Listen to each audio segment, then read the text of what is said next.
South Africa sit firmly in the driving seat in the first test against the West Indies. A day two that was dominated by Quinton the Kock. Rassie helped out too, as well as Vian Mulder. And some of the tailenders put in their shifts of blocking on the other end and rotating the strike so that Quinton the Kock can face as many balls as possible. Quinton back in form again, breaking his drought.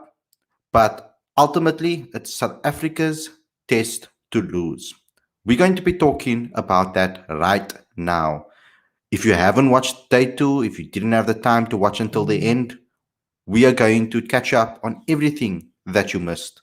So stay tuned to us because we're going to be talking about that and everything else we're going to be talking about next on the show.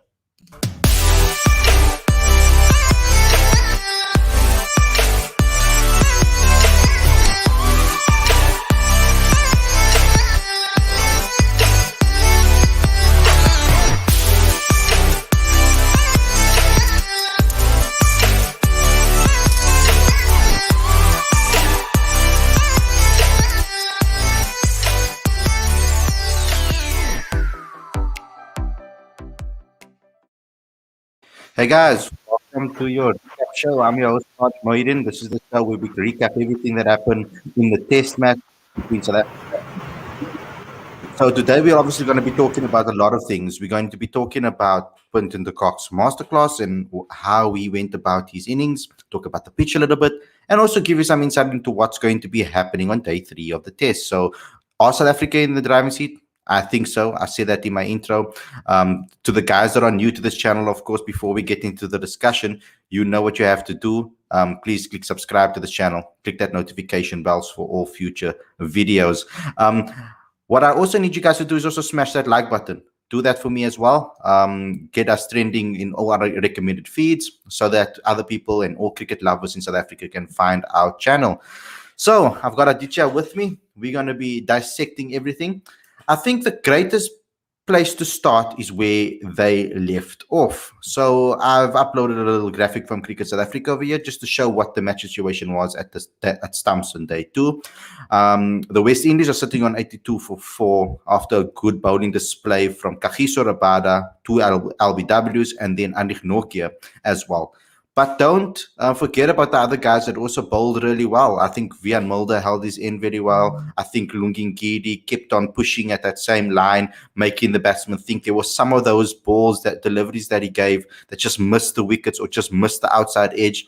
Excellent bowling from him once again in his second innings. Ultimately, South Africa getting exactly what they wanted, to be in the driving seat. So, from your perspective, Aditya, let's get your thoughts. Is it South Africa's match to lose?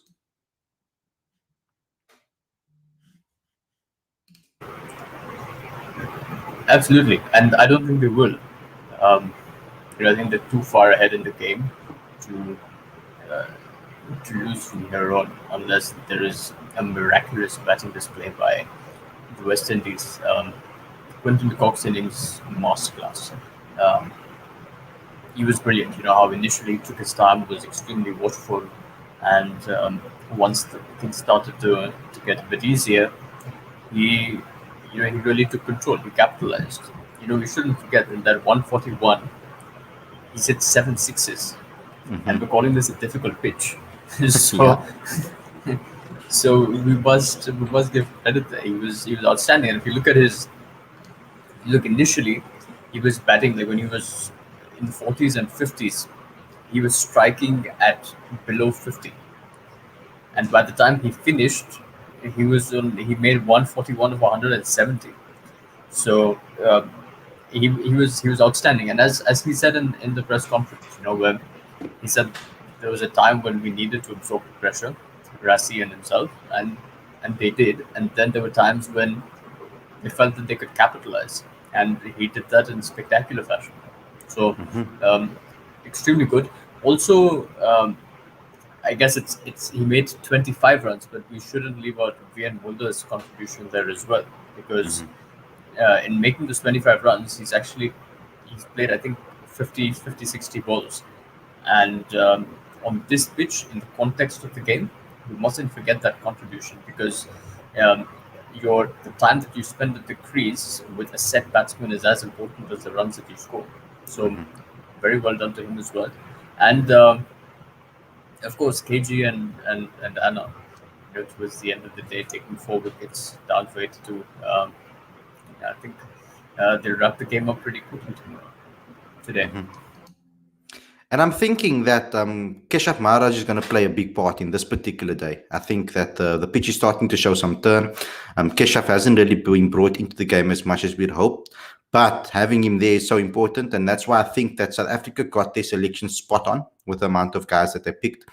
Going with Vian Mulder at 7, it bats deep because Vian Mulder is actually, for me, a batting all-rounder, not a bowling all-rounder in my eyes. And from his past, I mean, he always used to bat in the top 5. So that's why I classify him as that. Maybe he hasn't had opportunities as much in international cricket to actually bat as much as we would hope. But he's getting there. And this experience that they are getting in this particular test. And I'm so glad because Pakistan was a difficult test. Pakistan was a difficult test in difficult trying conditions. This is now a difficult test in trying conditions. Yes, Quinton de Kock makes bad surfaces look so easy. I mean, in India as well, that was the last time he scored a century on a pitch that everybody else was struggling on. So it's so important that we have a guy that can do that can put on a performance even when we are struggling. Can you talk a little bit about the press conference? What was his reasoning behind his dip in form? Because there was a dip in form. I mean, it's 20 innings without a century. Yes, he did score a 95 in that period and a couple of 80s, but he did have a dipping form with regards to centuries. I mean, 20 innings without a century. I think October 2019, when we were in India, was the last time he scored a century. Did he speak about that? And also something that was obviously a talking point because we haven't spoken to Quinton since he was captain in a press conference. So there was obviously talk about him being not mentally well and having mental health issues. Did he speak about that as well, Aditya? If you guys want to see the full press conference, you can go and check it on this channel as well. He did talk about it, and generally the view was that perhaps the captaincy was affecting his form. Quinton said that it wasn't as much the captaincy as it was really moving from one bubble to the other. He's been on the road since the IPL, and after the IPL, he was in a bubble for the England series, for the Sri Lanka Test series, and then for the Pakistan series, which he said was the hardest bubble to be in because they had severe restrictions. It was the strictest bubble that they were in, and apart from going from the change room to like one flight of stairs to their rooms, they weren't really outdoors, and that's not really Quinton de Kock's personality. So somewhere I think that affected him, and he needed a break to really recharge his batteries. So I think um, biobubble environments tend to take their toll on a lot of players, and Quinton happens to be one of them. So I think that lack of form over the last 20 innings can be attributed mostly to the fact that he spent a lot of time in biobubbles. And according to Quinton as well in that press conference, he also spoke about that South Africa can actually win this game if they continue bowling like they are. They can actually win the game today. It's possible that they can do so. It will give it an easy run to all of us, and we will have a bit of an extended break. Because for us covering the test match, we only finished at 12. The press conference only finished at 12 o'clock last night. So so it's one of those situations where we had to wait a little bit longer, but it's Quinton de Kock, and he had a press conference that we are used to. He didn't really give too much away, particularly when he spoke about the whole kneeling situation and the reason why he didn't kneel. Obviously stating that it's a private matter to him and he doesn't feel that he needs to share that with the public, as well as that everybody's entitled to their opinion. And he also mentioned that everybody has the right to do whatever they feel is right for them. So he decided not to. Some of you guys are wondering what that W was for, apparently someone losing a finger as well. it was towards that, and as well as to his Save the Rhino conservation for Rockwood that he's currently doing. We did an article for them on the site. We posted an article on the site for them to promote it. Where you can help Quinton Kock Save the Rhino, and he had obviously the Rockwood sticker label on his bat as well. So that's the reason why he did that particular sign. I don't know what you guys' take is on Quinton de Kock's stance with regards to not kneeling or praising a first. That's up to you guys to decide, and you can let us know in the comment section. But we shouldn't let that cloud the amazing performance that he put on today. And yesterday, sorry. Excellent performance. He looked so free, he looked so comfortable, and he made that pitch look a lot easier than the rest. But also, he came in much later as well, where the pitch deteriorated a little bit more and got a little bit slower. A little bit more maybe flatter, because like he said, he saw out that difficult period with Rassie van der Dussen. Remember that when Aiden came to the crease as well for that 60, it was right at the beginning, when that pitch was still moving around. You saw it moved around for South Africa. So you need to respect as well Aiden's innings, because he had to absorb a lot of pressure to get South Africa into the position that they are, as well as Rassie putting in that performance. A pity he couldn't get to his milestone and get another 50 under his belt. But Rassie must be commended for his hard effort. So let's just go to the next part, Aditya. I believe that South Africa have the ability to be able to wrap it up today, but I think that West Indies are going to be stubborn about it. I think Jason Holder still has a lot in him. I mean, if he comes out to the crease, he can be very deadly. So I still think that they sit in a situation where they can still take the game into maybe a second innings, but I don't think they'll get deeply past the lead personally. I think South Africa should win this game easily, and they don't, I'll be very disappointed. Yeah, I think Jason Holder, as you said, he's a dangerous player, and we'll have to see. The thing is, this is a challenging cricket for both teams, and you're playing with the Duke ball. You have a bunch of South Africans who are bowling in the 150s and with great control with the Duke. So it's not easy for anyone to be playing on these wickets, and I think we'll have to wait and see. I think KG, Anna, Lugi, they're just too good to really let this opportunity slip. And I personally feel like they're going to wrap it up today, and quite early today. And what will be key, I think, still sticking to that line that they're bowling, or I'm interested in to see what the pitch will be like today, because we were seeing some turn from Keshav yesterday towards the end of the day. So I wonder which position, where around they should bowl to be able to get that swing, to get that ball to move around. Is it still in that same fourth stump position? Because they were using seam movement more than swing, I think, to get movement on this pitch. The ball was moving off the seam, cutting in more than swinging in. So I'm very interested to see which patches or which spots we're going to get the wickets today. Yeah, I do think that that fourth stump line is particularly dangerous.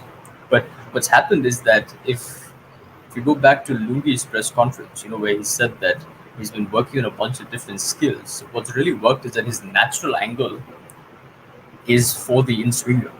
So now the fact that he's developed an out-swinger is very tricky for the batsman, and this is the first series where he's doing it. So as well as the West Indies might have better viewed his footage, it's actually very difficult for you to prepare for a bowler who's got a new set of skills now, where he's trying to swing the ball the other way. And let's not forget, control has always been a strength of India. So for all the practice that he's done with the Duke's ball, it's held him in good stead, and he's making good use of it now. So that to me is the key. And then what's also happening is that they're hunting really well in packs, because they're all bowling that fourth, fifth stump line, and the odd ball is swinging in, and then the other one's swinging out. So it's very difficult for the batters to. And remember, West Indies is also an inexperienced batting lineup. Yeah, they don't have a lot of test matches under their belt. So I was surprised by Vian Mulder a little bit, because we saw him against Pakistan. He was very accurate, and that's what got him his wickets. He just banged in the same spot over and over again, and I was very impressed with that control that he showed. Whereas in this particular match, it's almost like they've given him the instruction to bowl wide. He's bowling almost this fifth stump line. He's not necessarily bowling that fourth. and then letting it cut out, or maybe on the third stump and then cutting away from the batsman. Um, I feel that he needs to be a little bit tighter, maybe come a little bit more in to get some decent reaction, or maybe he thinks I'm trying to put my mind in the thought of the bowler, of the batsman and the bowlers here, because in Vian Mulder's mind, I think maybe he's trying to bait them into making playing shots, and that's why he's going so wide, because he's trying to get that edge. Um, but currently, the West Indies are just playing everything on the offside. So it's one of those. They're not everything on the offside. They're not playing. They're playing everything on the onside currently. Sorry, they're playing across the line. They pulling pull shots. They're not trying to play necessarily straight or cover drives. So it's a bit. I think it's maybe just a tad bit different approach to the West Indies. Do you think that they may be losing patience? Perhaps. And the other thing is that when you're playing in such challenging conditions. As Virat Kohli famously said, you have to check your ego at the door. So somewhere I feel like when the West Indies are marking off stump in an attempt to not play away from the body, I don't know if I don't know if they're leaving as many balls as they should be. Mm. That's an important part of Test cricket, that you have to be able to leave as many balls as you can, and perhaps they're better off taking a middle stump guard, and using the feet a bit, because somewhere I feel like how the batsmen have approached the game technically, there's been a few mistakes there.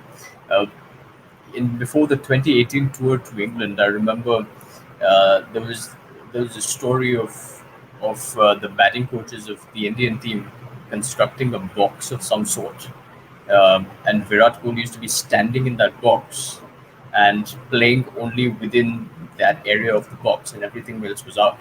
So somehow, his muscle memory was such that anything that seemed remotely out of his range, his natural range, he left. And he ended up scoring 593 runs in that series. So I feel like Yes, that's an approach that would work, and mm. yeah, I feel like that's where West Indies have got it wrong. And quite frankly, a lot of teams do get it wrong in seeming conditions. So, guys, that's our wrap of day two. We gave you a little bit of talk about what the West Indies' approach would be, what South Africa's approach should be going into day three. Thanks a lot for watching in. Thanks for all the support. Go to cricketfanaticsmag.com for all the reports and updates on the match. We'll be updating you consistently specifically on Facebook. So go follow us and like us on Facebook. All of our articles get shared there. So if you ever want to read any of the content that Cricket Fanatics Magazine produces, because we produce content every single day, besides video content, if you want to get all of that, go to cricketfanaticsmag.com for all those updates. So guys, thanks a lot for watching. Smash that like button. Give us a comment. Give us a share. Let us get us into that recommended areas on YouTube, so that people can start watching this channel. And we'll see you guys again with another update. Take care, everybody, and enjoy the cricket and the rest of your weekend.